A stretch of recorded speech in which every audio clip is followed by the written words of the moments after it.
தேனீக்கள் எடுத்து சேகரித்து கொடுத்த அசல் தேன் லயன் காஷ்மீர் ஹனி. அசல் தேன் அசந்தேன். 7 தலைமுறைகள் பாரம்பரியமிக்க ஒரே சித்த மருத்துவ ஸ்தாபனம் சேலம் சிவராஜ் சித்த வைத்தியசாலை. இப்பொழுது சேலம், ஈரோடு, சென்னை, ஹொசூர், திருப்பத்தூரில் தினசரி மருத்துவரை சந்திக்கலாம். தொடர்புக்கு 9842272250. 10 இன்ச்சு முறுக்கு மந்த்ரா கடலை எண்ணெயில நானே பண்ணுது ஒரு சேலஞ்ச். உங்களால இந்த மாதிரி முறுக்கு செய்ய முடியுமா? மந்த்ரா கடலை எண்ணெயில முறுக்கு செஞ்சு பாருங்க. ஓகே. எல்லோருக்கும் இனிய காலை வணக்கம். வெரி ஹாப்பி ஒன்ஸ் அகெயின் உங்களெல்லாம் சந்திக்கிறது. டாக்டர் காயத்ரி, அந்த pure politics and Pandey school of journalism எல்லாத்துடைய ரெஜிஸ்ட்ரார், வந்து பின்னாடி இந்த அமைப்புகளுக்கெல்லாம் தூணாக இருந்து உங்களையும் மட்டும் இல்லை என்னையுமே சேர்த்து அதை வழிநடத்தக்கூடியவங்க. வந்து இப்படி பண்ணோம் அப்படின்னு சொல்லிட்டு நிறைய விஷயங்கள். அண்டு மாணவர்கள்னு சொல்ல முடியாது, என்னோட கூட சேர்ந்து பயணிக்கிற பயணிகள். நானும் வந்து அந்த பக்கம்தான் போகணும்னு நினச்சிக்கிட்டு இருக்கிறேன். நேற்று வந்து சீமான் அவர்கள் ஒரு நிகழ்ச்சியில் பேசும்போது ரொம்ப ஆச்சரியமான ஒரு விஷயத்த சொன்னார். நீ எதுக்கு ஒரு அரசியல் தலைவராக இருந்துக்கிட்டு அடுத்தவர்களுடைய படத்தெல்லாம் வந்து பாராட்டிக்கிட்டு இருக்க, அதுக்கு ஒரு பாராட்டு விழா நடத்துகிற நாம் தமிழர் கட்சி சார்பாக ஒரு படத்துக்கு பாராட்டு விழா எதுக்கு அப்படின்னு சொல்லும்போது, நான் 4-5 படம் எடுத்தேன். வந்து எனக்கு நிறைய ஆசைகள் இருந்தது, கனவு இருந்தது. இப்படி என்னுடைய பாதையும் பயணமும் மாறிடுச்சு. ஆனாலும் அந்த காதல் எனக்கு மாறலை, அந்த திரையுலகத்தின் மீது இருக்கக்கூடிய எனக்கு காதல் மாறலை. அப்போ நான் பண்ண முடியாத என்னுடைய பிள்ளைகள் அடுத்த தலைமுறைகள் பண்ணுது அப்படிங்கும்போது அதை பார்த்து நான் பூரிக்கிறேன் அப்படின்னு சொல்லிட்டு சொன்னார். அந்த இடத்துல நானும் இருக்கிறேன். ஸோ எனக்கு நிறைய கனவுகள் இருக்குது. பட் வந்து எனக்கு வந்து நிதர்சனம் தெரியும், நமக்கு வந்து எது செய்ய முடியும் எது செய்ய முடியாதுன்னு. அப்போ நம்ம வந்து எது செய்ய முடியாதுன்னு நினைக்கிறோமோ அதை வந்து உங்களை மாதிரி ஆட்களை வச்சு செய்ய முயற்சி பண்ணுறது தான் என்னுடைய அந்த அட்டம்ப்டாக இருக்குது. அதில் வந்து உங்களை நான் யாரையுமே நான் மாணவர்களாக பார்க்கல. நீங்கள் வந்து அடுத்த தலைமுறையில் போய் நிற்கக்கூடிய ஒரு சமுதாயத்தில் ஒரு மாற்றத்தை கிரியேட் பண்ணக்கூடிய ஆட்களாக நான் பார்க்குறேன். உங்களுக்கு தெரியும், நம்ம வந்து பிஎஸ்ஜேலையும் சரி பியூர் பாலிட்டிக்ஸ்லையும் சரி நம்ம வாட்ஸ்அப் குரூப் கூட நம்ம அலோவ் பண்ணுறதில்ல. நாங்கள் பண்ணுறதில்லங்கிற உங்களுக்கு கேட்டாமல் சொல்லியிருப்பாங்க, நீங்கள் எதாவது பண்ணுறா பண்ணிக்கங்க அப்படின்னு. நம்ம நிறைய பேர் இதை பார்க்குறவங்க எல்லாருமே நினச்சிட்டு இருப்பாங்க, பாண்டே ஏதோ இந்த ரமணா படத்து விஜயகாந்த் மாதிரி ஏதோ பண்ணுறான் போல், எல்லாத்துக்கும் ஏகப்படுவது. அங்கே வந்து டக்குன்னு ஒரு நாள் சுவிட்சை தட்டி விடுவான், 234 தொழில் வந்து 540 எந்திரிச்சு வந்து எஸ் பாஸ் அப்படின்னு கிளம்புவாங்க அப்படின்னு. அதெல்லாம் ஒன்றும் கிடையாது. நீங்கள்லாம் புரட்சி போய் நினச்சா கூட நான் வந்து இல்லை கண்டிப்பாக 4 பக்கத்து கிளம்பி போயிட்டே இருப்பேன் மாட்டு வந்து. ஸோ வந்து நமக்கு எது முடியும் அப்படிங்கிற ஒரு எண்ணம் இருக்குது. அது எல்லாரையும் மாணவர்கள் சொல்லும்போது அவரையும் சொல்ல மறந்துட்டேன். நம்ம வந்து எல்லோரும் வந்து சர்டிஃபிகேட் வாங்கிட்டு போனாங்க, அவர் மட்டும் தான் 500 காசு வாங்கிட்டு போனார். அந்த மாதிரி சொல்ல மாட்டீங்களா? அதில் கெட்டிக்காரத்தனமாக டக்குன்னு வந்து நானும் ஸ்பீச்சை கேட்டிருந்தேன். அந்த அடுத்த வரை சொல்லலை. அண்ணன் வந்து என்ன சொல்ல போகிறான்னு தெரிஞ்சு எனக்கு தெரியும், நான் கேட்டேனே அப்படின்னு சொல்லி சொன்னேன். அவர் என்னன்னு சொல்லி 500 அடிச்சுட்டான்னு சொன்னேன். நம்ம சொல்லி தான் நமக்கு ஒரு 500 கிடச்சிருக்குமே அப்படின்னு நினச்சேன். போச்சு அப்படின்னு நினச்சேன். அந்த மாதிரி வந்து ரொம்ப பியூட்டிஃபுல்லான விஷயம். ஸோ நிறைய விஷயங்கள் வந்து உங்களால் சாத்தியப்படணும் அப்படின்னு நான் நினைக்கிறேன். அது வந்து போத் ஜேர்னலிசம் ஃபீல்ட்லேயும் சரி, அதே மாதிரி அரசியலும் சரி. சைதே துரைசாமி சார் வந்து நிறைய பெருமைகளுக்கு சொந்தக்காரர் அண்டு பெருந்தன்மைக்கும் சொந்தக்காரர். அதான் ரொம்ப முக்கியமான விஷயம். மேம் எல்லோரும் சொன்னது போல் அவருமே சொன்னது போல் நான் வந்து இந்த மாதிரி நான் அழைக்கணும்னே, நான் வந்து உங்களுக்கு வந்து நீங்கள் வந்து உங்களுக்கு நேரம் இருக்குதா, நான் நேரில் வரேனே அப்படின்னு சொல்லி சொன்னபோது நான் நிகழ்ச்சியை பார்த்துட்டு சொல்கிறேன்னாரு. அப்புறம் சொன்னார், இந்த மாதிரி நிறைய நிகழ்ச்சி இருக்குது, நான் வந்து அதை ஏதாவது போஸ்ட் பண்ண முடியுமா ப்ரீ பண்ண முடியுமா பார்த்துட்டு நான் கட்டாயம் வர்றேன், நான் வர்றேங்கிறத நீங்கள் பதிவு பண்ணிக்கங்க, நான் அப்புறம் எப்படி என்ன செய்யலாங்கிற நான் உங்களுக்கு சொல்கிறேன் அப்படின்னாங்க. அந்த மாதிரி வந்து முதல் அழைப்பிலேயே வந்து அவங்க 2வது எதுவுமே வார்த்தை சொல்லாமல் வந்து சமைச்சாங்க. அந்தளவுக்கு ஒரு பெருந்தன்மைக்கு சொந்தக்காரங்க. நம்ம வந்து நம்மளெல்லாம் ஊக்குவிக்கணுங்கிற எந்த அவசியம் கிடையாது. நம்ம கூட ஒரு 2-3 ஹவர்ஸ் அவங்க ஸ்பெண்ட் பண்ணுங்கிற எந்த அவசியம் கிடையாது. அவங்களுக்கு வந்து 1008 வேலைகள் இருக்குது. அதை தாண்டி வந்து வித் இஸ் ஆல் கிரேஸ் அவங்க வந்து சம்மதிச்சாங்க. அரசியல் தலைவராக வர விரும்புபவர்களுக்கும் ஜேர்னலிஸ்டாக செயல்பட விரும்புபவர்களுக்கும் அடிப்படையான தேவை ஒன்று வந்து கட்ஸ். ரெண்டுக்கும் காமனாக இருக்கக்கூடியது வந்து கட்ஸ், அந்த துணிச்சல். எல்லாருமே சொன்னது போல் சைதாப்பேட்டையில் திமுக கூட்டத்தில் திமுக தலைவர், அதை ஞாபகம் வச்சுக்கணும். நீங்கள் வந்து எங்கேயோ தனியாக பார்த்தேன் டக்குன்னு அப்படி பண்ண இடத்துல திமுக பொது மேடையில் அது வந்து அன்றைய திமுக தலைவர் முதலமைச்சருடைய மாலை போட்டு இந்த மாதிரி ஒன்று பேசி சொன்னார் அப்படின்னா அது முதல்ல எவ்வளோ நெஞ்செழுத்தம் இருக்கணும்னு யோசிச்சு பாருங்கள். உள்ளே வந்து எவ்வளோ கட்ஸ் இருந்தால் அது மாதிரி அது வந்து இன்றைக்கி அவர் செஞ்சுருக்க மாட்டார். நல்லா புரிஞ்சுக்கங்க. அதனால் இன்றைக்கி வந்து அவருடைய வயது, அவருடைய முதிர்ச்சி எல்லாம் வேறு. இன்னொரு முக்கியமான விஷயம், எந்த வயசில் எந்த உணர்வு இருக்கணுமோ அந்த வயசில் அந்த உணர்வு இருக்கணும். சரிங்களா? இன்னைக்கு அன்னைக்கு மாதிரி இருந்திருக்கக்கூடாது, அன்னைக்கு இன்னைக்கு மாதிரி இருந்திருக்கக்கூடாது. சரிங்களா? அன்னைக்கு மாதிரி அன்னைக்கு இருந்திருக்கணும், இன்னைக்கு மாதிரி இன்னைக்கு இருந்திருக்கணும். புரிஞ்சுக்குங்க, இல்லாட்டி விட்டுருங்க. ரைட்டுங்களா? அப்போ அந்த வயசில் எந்த உத்வேகம் இருக்கணுமோ, எந்த கட்ஸ் இருக்கணுமோ, அது எல்லாரும் அந்த மாலை போட்டாங்கன்னு சொல்லி சொன்னாங்க. அந்த மாலை போட்டதுக்கு அப்புறம் அவருக்கு என்ன நினச்சின்னு தெரிஞ்சுக்கணும். அவருக்கு மாலை போட்டுப்பாங்களா? கொஞ்சம் விட்டால் ஃபோட்டோ மாட்டி மாலை போட்டிருப்பாங்க. என்ன அடி என்ன அடி, காவல்துறை அடி, கட்சிக்காரங்க அடி, அந்த உடம்பு அன்னைக்கே ரெடியாக இருந்திருக்கு போல. அவ்வளோ அது கற்பனை பண்ண முடியாது. அப்போ எவ்வளோ பெரிய துணிச்சல் இருந்துச்சுன்னா, இதை எம்ஜிஆர் கேள்விப்பட்டு, அவருக்கு தெரியாது அப்படிங்களா, அவர் ஏற்பாடு பண்ண ஒரு ஒரு ஒரு சர்ஜிக்கல் ஸ்ட்ரைக் கிடையாது, அவருக்கு தெரியாது. சம்பவம் நடந்து கேள்விப்பட்டு இந்த மாதிரி பெரிய ஆளுன்னு அவர் முதல்ல வந்து அந்த பையன் இருக்கிறானான்னு முதல்ல கேட்டார். ஃபஸ்ட்டு வெதர் இஸ் அலைவ் அப்படின்னு. எஸ் அப்படின்னா அதுக்கப்புறம் வந்து போலீஸ் ஸ்டேஷனுக்கு ஃபோன் பண்ண வைக்கணும். அவர் இறங்கி திரு துரைசாமி அவர்கள் பத்திரமா இருக்கிறத உறுதிப்படுத்தி, இல்லாட்டி நான் வேற மாதிரி கலவரம் பண்ணிடுவேன் படம்னா அவரை விட்டாங்க. இல்லாட்டி வந்து தப்பித்து செல்ல முயற்சி பண்ணும்போது அப்படின்னு இருப்பாங்க. அந்த மாதிரி வந்து ஒரு பெரிய ஆச்சரியமான விஷயம். அப்போ நம்ம என்ன தெரிஞ்சுக்கணும் அப்படின்னா, அந்த கான்சிக்வன்சஸ் நம்ம வந்து வெறுமன ஒரு பயங்கரமான ஒரு வேலையை நாங்கள் பண்ணோம் அப்படிங்கிறது மட்டும் இல்லை, அதற்கு பின்னாடி இருக்கக்கூடிய விளைவுகளுக்கும் நாம் தயாராக இருக்கணும். அதான் ரொம்ப முக்கியம். அந்த கட்ஸ் அப்படிங்கிற வார்த்தையை சேர்த்து சொன்னேன். அது சாதாரணமாக நடக்கக்கூடிய விஷயம் இல்லை. ப்ளஸ் அவருக்கு எவ்வளோ புண்ணியம் சேர்ந்துக்கிட்டே இருக்குது அப்படின்னு நான் பார்க்குறேன். இன்றைக்கி இந்தியாவில் நீங்கள் எங்கே போனாலும் அவருடைய பயிற்சி மையத்தில் படித்த ஒருத்தர் உட்காந்துருக்காங்க. குறைஞ்சபட்சம் புக்ஸாவது வாங்கின ஒருத்தர் இருக்கிறான். நீங்கள் வந்து அவர்கிட்ட நேரடியாக படிக்காட்டா கூட குறைஞ்சபட்சம் அந்த அறக்கட்டளையில் ஏதாவது ஒருத்தர் தமிழ்நாட்டிலேருந்து தென் மாநிலங்கள்லேருந்து ஒருத்தர் வந்து ஐஏஎஸ் ஆஸ்பிரண்ட்டாக இருக்கிறாருன்னு அவர் இந்த சைதாப்பேட்டை ஆஃபீஸுக்கு போகாமல் இருக்க மாட்டார். போயாவது பார்த்துருப்பார்.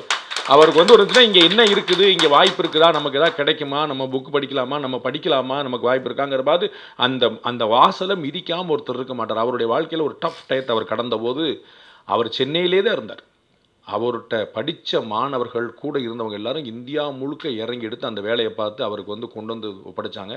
அவ்வளவு ஆச்சரியமான விஷயம். அது வந்து எந்த கோணம் அவர் உட்கார்ந்த இடத்துல உட்காந்துருக்கிறார். வேலை கட நடக்குது. அவங்க வீட்டில் ஒன்று நடந்த மாதிரி வந்து நடந்துறாங்க. அப்படிப்பட்ட விஷயங்கள் ஊர் முழுக்க இன்றைக்கி என்னால் சொல்ல முடியும், ஒரு பிரதமருக்கோ ஒரு முதலமைச்சருக்கோ இல்லாத அளவுக்கு ஒரு இன்ஃப்ளூயன்ஸ் வந்து திரு சைதை துரைசாமி இருக்கு. அவர்கள் பிரதமராக இருந்து முதலமைச்சராக இருந்து அவங்களுடைய கண்ட்ரியில் அல்லது அவங்களுடைய ஸ்டேட்டில் வந்து அவங்க இன்ஃப்ளூயன்ஸ் பண்ணி நான் சோ பேசுகிறேன்னு சொல்லி அதை செயல்படுத்தணும்.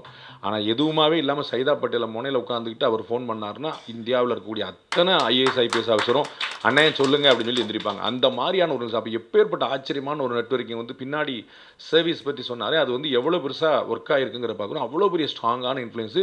இந்த நெட்வொர்க் கனெக்ட் வந்து நீங்கள் தமிழ்நாட்டில் இல்லை, ஜார்க்கண்டில், உத்தரகாண்டில், டெல்லியில் எங்கே போனாலும் கிடைக்கும். அதான் மாதிரி ஹிமாச்சல் பிரதேசில் போனால் அங்கே ஒரு 2 பேர் உட்காந்துருப்போம். அந்த மாதிரி ஒரு ஆச்சரியமான ஒரு நெட்வொர்க் வந்து பியூட்டிஃபுல்லாக பண்ணி வச்சுருக்காங்க.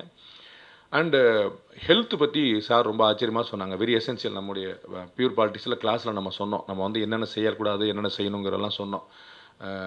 நண்பர் கூட சொன்னார், நான்லாம் விட்டு ரவுண்டு கட்டி அடிப்பேன், பல ரவுண்டு போவேன் அப்படின்னாலாம் உடனே விட்டுருங்க அப்படின்னு சொல்லிட்டு சொன்னேன். அது வந்து எவ்வளோ முக்கியமான விஷயங்கிறதுக்கு சார் உதாரணம் இதற்கு முன்னாடி வந்த விருந்தினர் எல்லாருமே சொன்னாங்க. ஏன்னா சுவர் இருந்தால் தான் சித்திரம். நம்ம வந்து அவருடைய ஹெல்த்தை நீங்கள் பார்க்கலாம். இந்த வயசில் இவர்களை போன்றவர்கள் முதல்ல அரசியல்வாதிகளுக்கு முதல்ல அடிப்படை குணம் வந்து வைராக்கியம் சொல்லும். அந்த அந்த ஒரு உள்ள வந்து ஒரு ஸ்ட்ரென்த் இருக்கணும். அதுதான் வந்து அவர்களுடைய ஆயுட்காலத்தை நீட்டிக்குது. நம்ம ஒரு காமன் மேன் வந்து அதான் கன்ஃபியூஸ் ஆகிறோம். திரு வீரமணி அவர்கள் பாருங்கள், படி ஏறிடுவாருங்க. திரு வீரமணி அவர்கள் இந்த அத்தனை படி வருவார். சாரோட 10 வயசு மூத்தவராக இருப்பார், இல்லை 5-6 வயசாவது மூத்தவராக இருப்பார். அது சொன்னால் சார் வயசு தெரிஞ்சிருங்கனால சொல்லாமல் வர்றேன். ஆமாண்ணே, அவர் எங்கே 80+ உட்காந்துருக்கிறாருன்னு. ஐயா வீரமணி வந்து அப்படி நடப்பார் படியில். லிஃப்ட்டு கிடையாது, ஒன்றும் கிடையாது. திரு தாப்பாண்டியன் அவர்கள் பாருங்கள், நீங்கள் பெரியார் பாருங்கள், கலைஞர் பாருங்கள், எப்படி இருந்தாங்க பாருங்கள், மன்னிக்கணும், ஹண்டே பாருங்கள், அவங்களுக்கு எவ்வளோ பெரிய ஆட்கள் பாருங்கள். அவங்களுக்கு பேசிக்கலாக வந்து உள்ளே வந்து என்னென்னா வைராக்கியம், சர்வைவலுக்கான அந்த விஷயம். நான் முதல்ல நிற்கிறேன் பண்ணுறேன் அப்படின்னு. அதில் எக்ஸ்ட்ராவாக வெறும்னு ஒரு பொழைச்சி போகிற ஒரு ஆளாக இல்லாமல், கடந்து போகிற ஆளாக இல்லாமல், உடல் நலத்துக்கு ரொம்ப எக்ஸ்ட்ரா கேர் எடுக்கக்கூடியவர் திரு சைதை துரைசாமி அவர்கள். இன்சிடென்டெல்லாம் திரு சோ அவர்கள் உடல்நலம் இல்லாமல் இருந்தபோது அவரை பார்க்குறதுக்கு நான் போயிருந்தபோது அப்போலோ ஹாஸ்பிட்டலில் அண்ணன் அங்கே ஏற்கனவே இருந்தார். அப்போ திரு சோ தெரியும் உங்களுக்கு வந்து லைஃப்பில் வந்து எல்லாமே ஜாலியாக எடுத்துக்கணும்னு சொல்லிட்டு போகக்கூடியவர். ரொம்ப டஃப்பான விஷயங்கள் கூட ஜாலியாக எடுத்துக்கக்கூடியவர். டாக்டர் வராரு, பார்த்துட்டு போகிறாரு. நானும் அண்ணன் இருக்கிறாங்க, நான் கொஞ்சம் பின்னாடி ஓரமாக நின்றுட்டு இருக்கிறேன். அப்போ வந்து டாக்டர் வந்து பார்த்துட்டு பேசிட்டு போனோடனே சோ வந்து ஒய்ஃப்ட்டை கூப்பிட்டு ஒரு காஃபி எடுத்துகிட்டு வா அப்படின்றார். அண்ணன் உடனே தலையிட்டுட்டு, என்ன சோ நீங்கள் வந்து காஃபிலாம் சாப்பிட்றீங்க, அதெல்லாம் சாப்பிடாதீங்க. உடனே ஓ நீ ஏன் டாக்டராயா, டாக்டர் பேசாமல் போயிட்டார், நீ எதுக்கு சொல்கிற, நீ இந்த முயல் திங்கிறத தான் திங்க சொல்லுவேன், நீ அதெல்லாம் நான் திங்க முடியாது, நீ வந்து இந்த முயல் எது சாப்பிடுது, ஆடு எது சாப்பிடுது, அதெல்லாம் தின்னு, இதை தின்னுங்க, அதை தின்னுங்க, அதெல்லாம் உன் கூடலாம் சேர முடியாது அப்படின்னு சொல்லிட்டு எனக்கு ஒரு காஃபியை கொண்டா அப்படின்னாரு. அந்த மாதிரி எங்கே போனாலும் 24 அந்த ஹெல்த் கான்சியஸ் அப்படிங்கிறது சாருடைய உள்ளேயே ஊர்னது. அது வந்து பயங்கர கான்சியஸாக என்ன செய்யணும், எப்போ செய்யணும், எப்படி செய்யணும், என்ன செய்யக்கூடாதுங்கிற விஷயம் ரொம்ப அந்த சுவை பற்றி சொல்லும் போது இருக்கக்கூடிய பேசிக்கான விஷயம் என்ன, டெம்டேஷன். அந்த டெம்டிங், நம்ம வந்து ஒரு காஃபி சாப்பிட்ற ஐடியாவில் இருக்க மாட்டோம். பக்கத்தில் இருக்கிறவன் செம்ம காஃபி அடிமா, நான் வந்து உங்களுக்கு சபைங்கனால காஃபின்னு சொல்கிறேன், சாயந்தரமாக தானே சொல்லுவான் இது ஃபாரின் அடிமா, அது வந்து இதில் லோக்கல் கிடையாது மாப்பிள்ள, அது ஃபாரின் அடிமா. நம்ம அது வரைக்கும் நம்ம வேண்டாம் முடிவில் ஒரு பண்ணும்போது ஃபாரின், சரி ஃபாரின் இது ஃபாரின் தான் அப்படின்றது.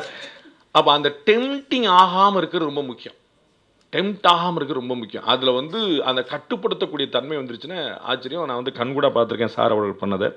அண்டு மீடியாவில் வந்து அது பெரிய ஆச்சரியம். நான் வந்து என்னுடைய பிறந்த வீடான தினமலராக இருக்கட்டும், என்னுடைய புகுந்த வீடான தந்தியாக இருக்கட்டும், ரெண்டுலேயுமே ஸ்ட்ராங்கான இன்ஃப்ளூயன்ஸ் கொண்டவர் திரு சையது துரைசாமி அவர்கள். அவர் வந்து பயங்கரமான நிறைய பேருடைய செய்திகள் வந்து வரவே வராது, வந்தால் 13ஆம் பக்கத்தில் இத்தினோட சிங்கிள் காலமாக வரும்.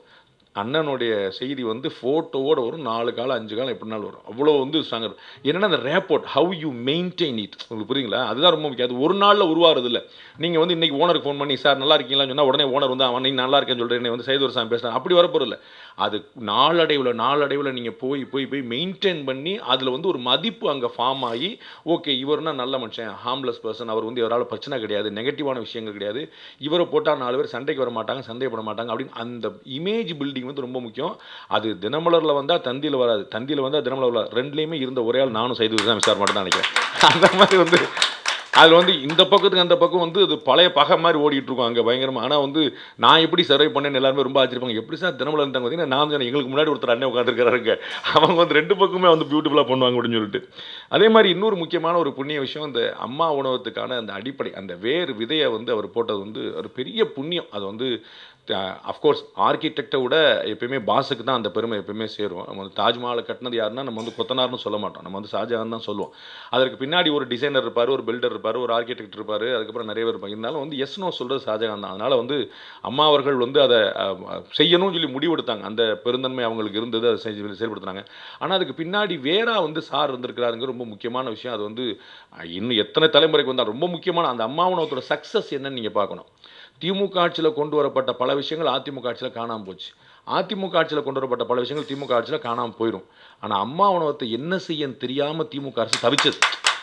இதை மூடுனா சிக்கலாயிருமோ அப்படின்னு. என்னென்னா அதை ரோல் மாடலாக பல மாநிலங்களில் வந்து எடுத்துகிட்டு போயிட்டான். பல மாநிலங்கள் அம்மாங்கிற காமன் டைம்ங்கிறனால பல இடத்துல வந்து ஒரு இடத்துல இந்திரா உணவகம் கொண்டு வந்தாங்க, ஒரு இடத்துல அம்மா உணவனே கொண்டு வந்தாங்க, நிறைய இடங்களில் கொண்டு வராங்க.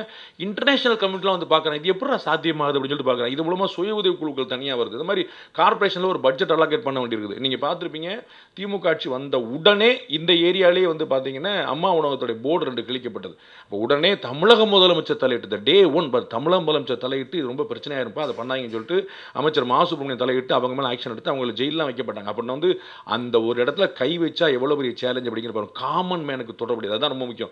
இது வந்து அரசியல்வாதிகளுக்கும் முக்கியம், பத்திரிகையாளர்களுக்கும் முக்கியம். காமன் மேனுக்கு தொடர்புடையது எதுவோ அதுதான் நமக்கானது. எது ஒவ்வொரு வெகுஜனங்களுக்கும் தொடர்புடையது அது நமக்கு வந்து சம்பந்தமே இல்லாமல் ஒரு உட்டோப்பியன் வேர்ல்டில் வாழ முடியாது. நாம் வந்து இடத்துல உட்காந்துருக்கோம், நாம் நினச்சது எழுதுகிறோம், நாம் நினச்சது அப்படி இல்லை. கீழே அவனுக்கு தேவை என்னதோ அதை செய்யணும், அவனுக்கு என்ன தேவையோ அதை கொடுக்குறதுக்கான விஷயத்தை நம்ம பார்க்கணும். அதுதான் அவர்களுடைய தேவை.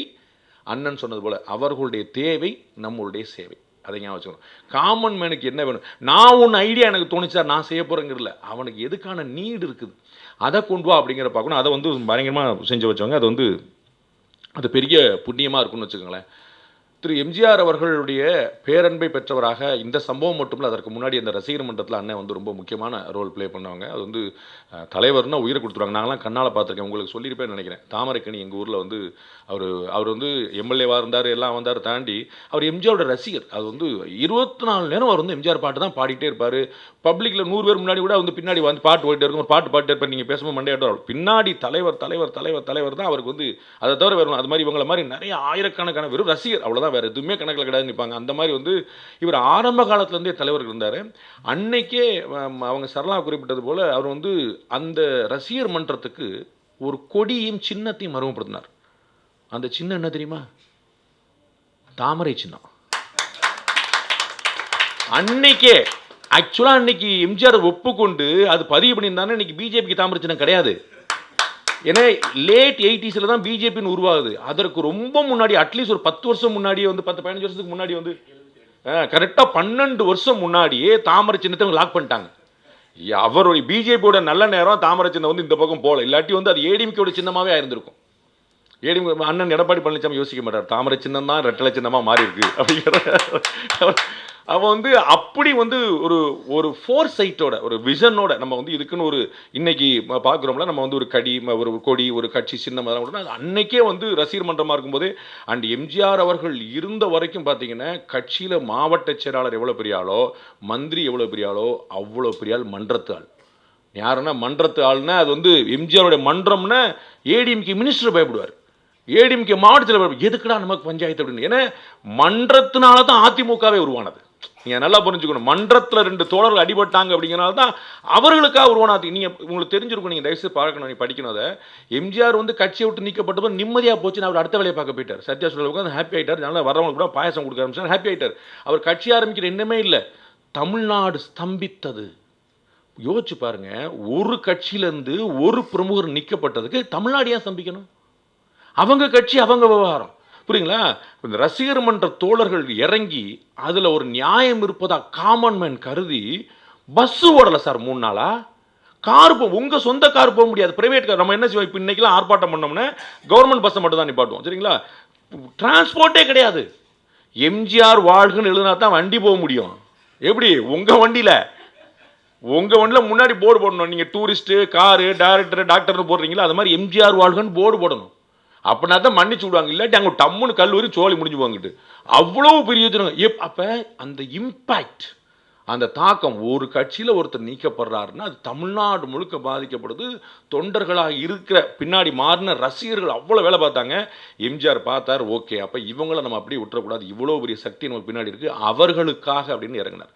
அந்த மாதிரி வந்து ஒரு பெரிய ஒரு ரசிகர் மன்றத்தில் வந்து அவருடைய பெரிய நம்பிக்கை பெற்றவராக திரு சையது வர்ஷா அவர்கள் இருந்தார். அதே போல் பிற்காலத்தில் அம்மா அவர்கள் வந்து ஒரு கடுமையான ஒரு கட்டத்தில் இருந்தபோது அவங்களுக்கும் இவருக்குமான ரிலேஷன்ஷிப் ரொம்ப டஃப்பான ரிலேஷன்ஷிப். அதை நீங்கள் சொல்லவே முடியாது. அவ்வளோ அப்படியே அந்த நெருப்பு மேலே நடக்கிற மாதிரியே இருக்கும். அது இப்படி இப்படின்னு எனக்கு தெரிஞ்சு அம்மா வந்து பெரிய டேலண்ட்டாக அங்கீகரித்தவங்க 2-3 பேர் நான் சொல்ல, நிறைய பேர் இருப்பாங்க. பட் நான் அண்ணன் சையதுரசாமி ஒன்று, திரு செங்கோட்டையன் ஒன்று, திரு மாஃபாய் பாண்டியராஜன் ஒன்று. அதாவது இவங்கெல்லாம் என்னென்ன பல நாள் அங்கீகரிக்காமல் விட்டுருவாங்க, ஆனால் வேலைன்னு வந்து சேலஞ்சுனா இவங்களை தான் கூப்பிடுவாங்க. திரு செங்கோட்டையன் அவர்களுக்கு வந்து மந்திரி பதவி கிடைக்காது, எம்எல்ஏ சீட் பண்ணி கொடுத்து விட்ருவாங்க. ஆனால் அவங்களுடைய பிரச்சாரத்துக்கு பார்த்தீங்கன்னா அவரோட தான் பிளான் பண்ண வச்சுருப்பாங்க. அதே மாதிரி திரு சையதுரசாமி வந்து திடீர்னு ஓரம் கட்டப்பட்டார், அவருக்கு வந்து ஒன்று முக்கியமான ரோலில் இருக்கும். டக்குன்னு பார்த்தீங்கன்னா குளத்தூரில் ஸ்டாலின் எடுத்து நிப்பாட்டுறதுக்கு யார்ப்பா வேணும் அப்படின்னா, சரி சையதுரசாமியை கூப்பிடு அப்படிமாங்க. அந்த மாதிரி வந்து ஒரு டஃப்பான சேலஞ்சை மட்டும் அண்ணனும் பாருங்கள். அதாவது நீங்கள் நம்ம இது கிளாஸ்லேயும் நம்ம பார்த்தோம், வெறும்னா பேச்சு எடுபடாது, செயல் ரொம்ப முக்கியம். அப்போ நீங்கள் வந்து கேண்டிடேட்டாக நிற்கிறீங்களான்னா நம்ம எல்லாருமே சந்தோஷமாக சரின்னு இருப்போம். எதிர் கேண்டிடேட் ஸ்டாலின் என்ன ஆகும், இது நம்ம பலிகடா ஆக்கிறதுக்கு தான் கூப்பிட்றாங்க போல தெரியுது, நம்மளுக்கு ஏதோ பதவி கொடுக்குறக்கா கூப்பிட்ற மாதிரி தெரியல, பலிகடா ஆக்கிறக்கா நாங்கள் அங்கே அருவா எடுத்து விட்டோம் போய் தலையை காட்டுவான்னு சொல்கிற மாதிரி அப்படி நினைப்பாங்க. அப்போ அதுக்கு துணிஞ்சு நீங்கள் அந்த ரிசல்ட்டை நீங்கள் செக் பண்ணி பார்க்கணும். அதுக்கு நீங்கள் துணிஞ்சு அதுக்கு செக் பண்ணி பார்க்கணும். மேயர் எலெக்ஷன்லையும் இதுலேயும் வந்து யார் வெற்றி பெற்றான்னு பயங்கர கன்ஃபியூஸ் ஆகி 11th hour சேஞ்சில் தான் வந்து லீட் எடுத்தார் திரு ஸ்டாலின் அவர்கள். அது என்ன நடந்துச்சு எது நடந்துச்சுன்னு தெரியாத அளவுக்கு பயங்கரமாக போய் ஒரு டஃப்பான காம்படிஷன் போய் நின்று இடத்துல சரி எப்படி அவர் தான் ஜெயிக்க போகிறாருங்கிறது இல்லை, பெரிய டஃப்பான கேண்டிடேட் தான். ஆனால் அவரை நம்ம ஜெயிச்சா அந்த தாட் அண்ட் ஹார்ட் ஒர்க் போட்டு ஏன் வந்து ஜெயலலிதா அவர்கள் வந்து அங்கே நிப்பாட்டினாங்கிறது யோசிக்கிறோம். அண்ட் மேயராக பார்த்தீங்கன்னா சென்னை மாநகர மக்கள் பூரா சேர்ந்தெடுத்து தேர்ந்தெடுத்த மேயர், அதை யோசிக்கணும். இன்னைக்கு வந்து மேயர் வந்து ஒரு கவுன்சிலர், ஞாபகம் வச்சுக்கோங்க. இன்னைக்கு ஒரு எம்எல்ஏ வந்து சீஃப் மினிஸ்டர், இன்னைக்கு ஒரு எம்பி ஒரு பிரைம் மினிஸ்டர், நல்லா புரிஞ்சுங்க. அவங்க வந்து ஒரு எம்பி, ஆனால் பிரசிடென்சியல் ஃபார்மில் வந்து செலக்ட் ஆனவர் திரு சையதுரசாமி அவர்கள். ஒட்டுமொத்த மன்னிக்கணுங்க, இந்திய ஜனநாயகம் வச்சுக்கோங்க, எதுக்கு அமெரிக்கா போயிட்டு நம்ம வச்சுக்கோங்க, நம்ம ஊரில் உள்ளதை எதுக்கு அமெரிக்கா பார்க்கணும், நம்மகிட்ட நம்ம இருக்கல அந்த சிஸ்டம்லாம் இருக்கல. ஸோ அதை மாற்ற முடிஞ்சதுங்கிறக்கா சொல்லுவேன். தென் இங்கே வந்து பிரசிடென்சியல் ஃபார்மில் வந்து இங்கே எலெக்ட் ஆகி டேரெக்டாக வந்து செலக்ட் ஆனவர், அது ஒரு டஃப்பாக போச்சு. அண்ணனுக்கும் அம்மாவுக்கும் ஒரு மிஸ் அண்டர்ஸ்டாண்டிங் வருது. என்னடான்னு பார்த்து சரின்னு சொல்லிட்டு கொஞ்சம் ஓரமாக இருங்கன்னு சொல்கிறாங்க. நான் அதுக்கப்புறம் யோசிச்சாங்க, இந்த மாதிரி டைரெக்டாக மேயரை தேர்ந்தெடுத்தா எவ்வளோ பிரச்சனை வருது, 5 லட்சம் ஓட்டில் ஜெயிச்சேன், 8 லட்சம் ஓட்டில் ஜெயிச்சேன், அவங்க நீங்கள் 500 ஓட்டில் ஜெயிச்சிக்கிறேன், 5 லட்சம் ஓட்டில் அப்படின்னு சொல்லிட்டு மேயர் டைரெக்டாகவே தேர்ந்தெடுக்கப்பட வேண்டாம்னு மாற்றிட்டாங்க ஒரு ஆளுக்காக. அந்த மொத்த சட்டத்தையே மாற்றிட்டு இனிமேல் கவுன்சிலர் தான் சொல்லிட்டு அடுத்த முறை அவங்க கடைசியாக வந்து கையெழுத்து போட்டு 2016 உள்ளாட்சி தேர்தலுக்கான கேண்டிடேட்ஸ் பார்த்தீங்கன்னா அண்ணன் உள்பட எல்லா பிரபல ப்ராபபிள் மேயர்ஸும் கவுன்சிலுக்கு நின்ட்டாங்க. பாலகங்காலேருந்து வளர்மதியிலேருந்து எல்லாரும் பார்த்தீங்க கவுன்சிலருக்கு இருக்கிறாங்க. ஏன்னா நாளைக்கு நமக்கு வந்து சைது துரைசாமி வந்து எதாவது பண்ணணுச்சா ஒன்றும் பண்ண முடியல ஒரு சங்கடம் போயிட்டாங்க. நம்மளால் ஒன்றும் பண்ண முடியாமல் ஒரு சட்டத்தையே மாற்ற அப்படின்னா அந்த மாதிரி வந்து ஒரு டஃப்பான விஷயம். அப்போ வந்து எடுத்த விஷயங்கள் எல்லாத்துலேயுமே வெற்றியை நோக்கி நகரதுங்கிறது ரொம்ப முக்கியம். அதுதான் ரொம்ப முக்கியம். அப்போ ஒன்றுலேயும் வந்து ஒவ்வொரு மெட்டிகுலஸாக பிளான் பண்ணி செய்ய வேண்டியது ரொம்ப முக்கியமான விஷயம். இன்றைக்கி உங்களுக்கு கான்வகேஷன் நடந்தது 4th பேட்ச் பாலிடிக்ஸ்லேயும் 9th பேட்ச் வந்து ஜேர்னலிசத்துலேயும். இன்றைக்கி தான் இன்னொரு ஸ்வேரிங் அண்ட் செரிமனி நடக்க போகுது. வந்து அது இதே நம்மளை மாதிரி அவங்களும் நாள் தான் பார்த்துருக்காங்க. அதெல்லாம் பார்த்து வச்சு அந்த பக்கம் வந்து போட்டு துணை முதலமைச்சர் ஆகிறாங்க. அப்புறம் வந்து ஏற்கனவே இழந்த பதவி அப்படியே மீட் வருது. ரொம்ப பியூட்டிஃபுல்லான இருக்குன்னு வச்சுங்களேன். ஜேர்னலிசத்தையும் பாலிடிக்ஸையும் 15 நாளில் கற்றுக்க முடியுமா அப்படின்னா வந்து ரேபிடெக்ஸ் இங்கிலீஷ் ஸ்பீக்கிங் கோர்ஸ் நீங்கள் பார்த்துருப்பீங்க இல்லையா? நீங்கள் கவனிச்சிக்கலாம். 30 நாளில் சமஸ்கிருதம் படிப்பது எப்படி, 30 நாள் இங்கிலீஷ், 30 நாளில் சமஸ்கிருதத்தில் உள்ள லெட்டர்ஸை கூட படிக்க முடியாது சரிங்களா? அது வந்து அதாவது இங்கிலீஷ் 30 நாள் இங்கிலீஷ் பேசுறது எப்படின்னு சொல்லிட்டு அந்த காலத்தில் நாங்கள் வந்து பார்ப்போம். இங்கிலீஷ் ஸ்பீக்கிங் கோர்ஸ் அப்படின்னு சொல்லிட்டு எங்களோட நியூ ராஜா ஸ்டோரில் வச்சுருப்பாங்க. அது வந்து படிச்சுட்டு இருப்போம். அது மாதிரி 15 நாளில் பாலிட்டிக்ஸ் சொல்லித்தர முடியுமா அப்படின்னா, 15 நாளில் ஜேர்னலிசம் சொல்லித்தருமா அப்படின்னா கட்டாயம் முடியாதுங்கிறது தான் உண்மை. யாருக்குள்ளையாவது ஜேர்னலிஸ்ட்டுக்கான அந்த பேஸ், அந்த விதை இருந்தது, யாருக்குள்ளேயாவது இந்த அரசியல்வாதிக்கான விதை இருந்ததுன்றால் 15 நாளில் தண்ணீர் ஊற்றி அதை வளர்க்கத்தான் முடியும். யாரையும் விதையை உருவாக்க முடியாது, அதை வளர்க்கத்தான் முடியும். அப்போ உள்ளே அது இருக்கணும். அது உள்ளே இருந்தால் நம்ம வந்து அதுக்கு உரம் போட முடியும், அதுக்கு டார்ச் லைட் காட்ட முடியும், அதுக்கு வந்து தண்ணீர் ஊற்ற முடியும், அதுக்கு நிறைய விஷயங்கள் சொல்ல முடியும், நாளை சுற்றி வேலி கட்ட முடியும், பார்க்க முடியும். அவ்வளோதான். அப்போ அந்த விதை வந்து அவர்களோடு தான். அப்போ நாளைக்கு என்னால் ரொம்ப கேரண்டியாக சொல்ல முடியும். அது வந்து 234 தொகுதிக்கு அண்ணன் சொன்னார் என்ன மாதிரி பண்ணும் அப்படின்னு. அதெல்லாம் என்னுடைய கனவு இல்லை, நான் அப்படி யோசிக்கலாம். ஆனால் என்னால் இந்த 4 பேட்ச்லேயும் உருவான பியூர் பாலிடிக்ஸில் வந்து நம்மகிட்ட இருந்தவங்களில் ஒரு குறைஞ்சபட்சம் ஒரு 10 மக்கள் பிரதிநிதியாவது என் கண்ணில் இப்போ தெரியுறாங்க. அதை வந்து வித்தவுட் எனி டவுட் நான் சொல்லுவேன். அடுத்த ஒரு 10-12 ஆளுகளுக்குள்ள ஒரு பப்ளிக்கால் எலெக்ட் பண்ணப்பட்ட மக்கள் பிரதிநிதிகள் அவங்க வந்து கேரண்டியாக உள்ளே இருப்பாங்க. என்னால் அந்த அந்த அந்த ஸ்பாக் வந்து பார்க்க முடிஞ்சது, அந்த அந்த அந்த நெருப்பு பொறி என்னால் கவனிக்க முடிஞ்சது. கட்டாயமாக அவர்களுக்கு நம்ம துணை நின்றோம் அப்படிங்கிற சந்தோஷத்தால் அவர்கள் நான் உருவாக்கணும் அப்படிங்கிறது இல்லை. நான் வந்து என்ன தான் வந்து டைரக்டர் வந்து பண்ணாலும் அந்த நடிகர்கிட்ட உள்ளே இருந்தால் தான் கொண்டு வர முடியும். அந்த அந்த மூஞ்சில் ஒளியே இல்லைன்னா நீங்கள் எப்படி நடின்னு வச்சுக்கிட்டு என்ன செய்ய முடியும்? நடிக்கணும் இருந்தால் தானே, தெரிஞ்சால் நடிச்சிட மாட்டோமா அப்படிங்கிற மாதிரி தான். அது வந்து உள்ளே வந்து அவர்களுக்குள்ளே இருக்கக்கூடிய நம்ம நர்ச்சர் பண்ணுறோம். அது வந்து உன்ட்ட ஒரு பிரைட்டான ஸ்பேஸ் இருக்குது, நீ இப்படி பண்ணும்போது ஒரு ஜஸ்ட் ஒரு கைடன்ஸ் தான். அதை வந்து நம்ம உள்ளே கொண்டு வந்துட்டோம்னா நம்ம குரு பாக்கினா சொன்ன மாதிரி நம்ம வந்து என்ன செய்யணும் என்ன செய்யக்கூடாதுங்கிறது நமக்கு ஒரு தெளிவாக இருக்கணும். நம்ம வந்து ஜோஸ்வாவும் அதை குறிப்பிட்டாரு. நமக்கு வந்து எல்லாமே சொல்லப்பட்டிருக்கு, எல்லாமே வரிகளாக சொல்லப்பட்டிருக்கு, எல்லாமே வார்த்தைகளாக சொல்லப்பட்டிருக்கு. இதெல்லாம் நிஜமாக்குறதுல தான் ஒரு பெரிய விஷயம் இருக்குது. அது வந்து அங்கே பின்னாடி பாண்டேவோ பின்னாடி திரு சைது துரைசாமி இருக்க முடியும், அவர்களுடைய அன்பும் ஆசீர்வாதம் மட்டுமா இருக்க முடியுமே தவிர ஓட வேண்டியது வந்து நீங்கள் தான். அது வந்து களத்தில் அதை பார்க்க வேண்டியது செய்ய வேண்டியதுங்கிறது நீங்கள் தான். உங்களுடைய முயற்சியில் மட்டும்தான் இருக்க முடியும். கோச் வந்து கட்டாயமாக பெருமை தேடிக்கிறார். அது வந்து திரு சுஜாதா அவர்கள்ட்ட வந்து திரு பாலகுமாரன் சொல்றார், எப்பயுமே எனக்கு எழுத கற்றுக் கொடுத்த சுஜாதா அப்படிம்பார். பாலகுமாரன் சுஜாதாவை பற்றி எனக்கு எழுத கற்றுக் கொடுத்த சுஜாதாம்பார். அதை பற்றி சொல்லும்போது சுஜாதா சொன்னார், எப்படி கதை எழுதுறதுன்னு என்கிட்ட ஒரு 1000 பேர் கேட்டிருப்பாங்க, நான் அந்த 1000 பேருக்கும் சொல்லியிருப்பேன், ஒருத்தர் கூட உருவாகலை, ஒரு பாலகுமாரன் தான் உருவானார். அப்போ என்ன தெரியுது, நான் சொன்னனால உருவாகலை, பாலகுமாரனுக்கு தெரிஞ்சிருக்கு, நான் சொல்லுவோம் கரெக்டாக ஸ்பார்க் ஆகிருக்கு. அதுதான் பார்க்குறேன். அப்போ உங்களுக்குள்ள அந்த உள் ஒளி அது வந்து ஒன்று இருந்துச்சுன்னா மட்டும்தான் அதை சாத்தியப்படுத்த முடியும். நம்ம பார்க்குறோம் ஜேர்னலிசம் அண்ட் பாலிடிக்ஸ் ரெண்டுக்குமே வந்து இன்னும் குறிப்பாக சொல்லப்போனால் ஜேர்னலிசத்துக்கு வந்து நாலேஜ் ரொம்ப வேணும், பாலிடிக்ஸ்க்கு வந்து விஸ்டம் வேணும். அதாவது வெறும் நாலேஜ் மட்டும் இல்லாமல் அதை தாண்டின ஒரு எக்ஸ்ட்ரா ஒரு மைலேஜ் ஒன்று வேணும். அதை வந்து எதை செய்கிறது எதை செய்யாமல் இருக்கிறது அப்படிங்கிறது முக்கியம். நம்ம வந்து எந்த இடத்துலையும் ஒரு பதட்டப்பட்டு ஒரு உணர்ச்சிவசப்பட்டு போட, 2 பேருக்குமே வந்து ஜேர்னலிஸ்ட்டும் உணர்ச்சிவசப்படக்கூடாது, அரசியல்வாதி உணர்ச்சிவசப்படக்கூடாது, 2 பேருமே உணர்ச்சிவசப்பட்டு செயல்படக்கூடாது. ரொம்ப நிதானமாக இருந்தால் தான் சரியாக செயல்பட முடியும். ஜேர்னலிஸ்ட்டுக்கு என்னெல்லாம் தேவைங்கிறத பற்றி ஒரு பெரிய விஷயம் சொன்னாங்க. பாலிடிக்ஸுக்கு ஜேர்னலிசத்துக்கு வாழ்க்கையில் என்னெல்லாம் தேவைங்கும் போது எல்லோரும் ஆளாளுக்கு சொன்னாங்க. நேர்மை, ஒழுக்கம், இன்டெகிரிட்டி, இதெல்லாம் சொன்னாங்க. எல்லாத்தையும் தாண்டி லைஃபுக்கு ரொம்ப முக்கியமான தேவை வெற்றி. சக்ஸஸ் தான் வந்து எல்லாத்தையுமே சொல்லும். அது வந்து வேறு எதுவுமே அதுக்கு இணையான ஒன்று கிடையாது. வெற்றியை தவிர வேறு எதுவுமே இடையில கிடையாது. அது மற்றது எல்லாமே போகிற வழி தான். அந்த வெற்றியை அடைந்தே தீர்வதுங்கிறதுல குழப்பக்கூடாது. ஒரே ஒரு வித்தியாசம் ஜேர்னலிஸ்ட்டுக்கும் பாலிடிக்ஸுக்கும், ஜேர்னலிஸ்ட் வந்து அந்த வெற்றியை எப்படி அடையணுங்கிறதுலேயும் ஒரு முறை இருக்குது. பாலிடிக்ஸில் வெற்றியை எப்படியாவது அடைஞ்சிடணுங்கிறது தான் வழி. அதில் வந்து அங்கே வந்து உங்களுக்கு தெரியும், தம்பி செந்தில் சொன்ன அப்படி வந்து தினேஷ் சொன்ன அப்படி பாலிடிக்ஸில் வந்து நமக்கு வந்து எப்படி என்னென்ன சொல்லி கொடுத்தாங்க, பியூர் பாலிடிக்ஸ்னு ஒன்று. பியூரிஃபைங் பாலிடிக்ஸ்லாம் நம்ம பிஸ்னஸே கிடையாது. அதெல்லாம் அண்ணன் சைததுரைசாமி மாதிரி போன்ட்டு அவர் வந்து இந்த அரசியல் எங்களுக்கு ஒவ்வாமை அப்படின்னு சொல்லி விளையிடுவார். நம்ம அந்த பிஸ்னஸே கிடையாது. அந்த சாக்கடைன்னா சாக்கடைக்குள்ளே கையை விட்டு உள்ளே விட்டு ஆட்டிடணும். அதில் வந்து சாக்கடை நம்ம க்ளீன் பண்ணணும்னு ஆகி போச்சுன்னா அப்புறம் நீங்கள் கையில் இறங்கி தானே ஆகணும். அப்புறம் க்ளீன் பண்ணணும்னு இறங்கி ஆச்சுன்னா அப்புறம் கீழே முதல்ல சாக்கடையை தூய்மைப்படுத்துவன் தான் முதல்ல அழுக்காவான். சாக்கடையை தூய்மைப்படுத்துவன் தான் முதல்ல அழுக்காவான். அவன் அழுக்கானா தான் ஊர் சுத்தமாகும். அது வேறு வழியே கிடையாது. அது உள்ளே நீங்கள் வந்து டைரெக்டாக நீங்கள் உள்ளே இறங்கி ஆகணும். அப்போ வந்து ஒரு ஒரு எந்த சமரசமும் இல்லாத ஒரு விஷயம். Nothing less than success. என்னப்பா ஆக விரும்புகிற அப்படின்னா, எம்எல்ஏ ஆக விரும்புகிறேன், எம்பி ஆக விரும்புகிறேன், அதெல்லாம் என்னப்பா விரும்புகிறேன், ஜெயிக்க விரும்புகிறேன், அவ்வளோதான். என்ன பண்ணாலும் ஜெயிக்க விரும்புகிறேன். அது என்ன தொட்டாலும் வெற்றியை தவிர வேறு இல்லை. நான் பாட்டு எழுதுகிறேன், வெற்றி. நான் வந்து கவிதை எழுதுகிறேன், நான் வெற்றி. நான் வந்து படம் பண்ணுறேன், வெற்றி. நான் வந்து ஒரு ஆர்டிக்கல் எழுதுகிறேன், வெற்றி.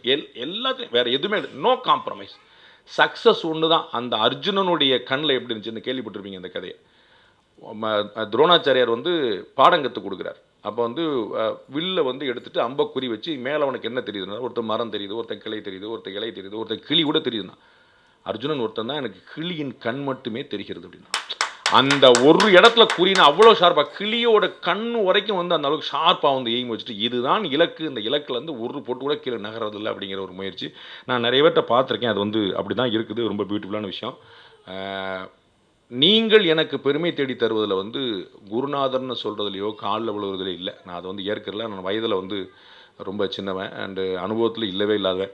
ஒரு அற்புதமாக ஒருத்தர் சொன்னாங்க, தம்பி யாரோ சொன்னாங்க, அறிவு இருக்கிறவன்ட்ட கற்றுக்கிறோட அனுபவமாக இருக்கிறவன்ட்ட கற்றுக்கணும். நான் நினச்சேன், பார்த்தியா தம்பி நம்மளை எப்படி அசிங்கப்படுத்துகிறான் பாரு.